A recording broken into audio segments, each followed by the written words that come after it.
High, আমি Rulli. ঠাকুমা বাড়ি এসেছি তোমরা সবাই জানো হয়তো। ঠাকুমা বাড়ির এখন আমরা ছাদে। দেখতে পাচ্ছ নিচে প্যান্ডেল হয়েছে, মাইকেরও বন্দোবস্ত ছিল, প্রচুর আওয়াজ। আর এদিকে সন্ধেও হয়ে গেছে, সবাই চলে এসে গান শুরু হয়ে গেছে।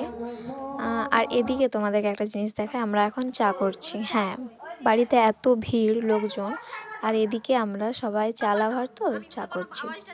চা আমাদের রেডি। আর রাতে যেহেতু খাওয়ার বন্দোবস্ত আছে মুড়ি ঘুগনি, সেজন্য ঘুগনির জন্য কাঁচা লঙ্কা, আদা, আলু এসব কাটা হচ্ছে।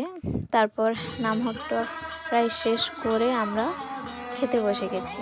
প্রথমে এখানে প্রভু মাতাজি যারা ছিলেন তারা সেবা করতে বসেছেন, দেখতেই পাচ্ছ। তারপর আমিও বসে পড়লাম, যেহেতু অনেক রাত হয়ে গিয়েছিল সেজন্য আমিও বসে পড়েছি। আর দেখো রাতে কে কমলা লেবু খায়, আমি খাই।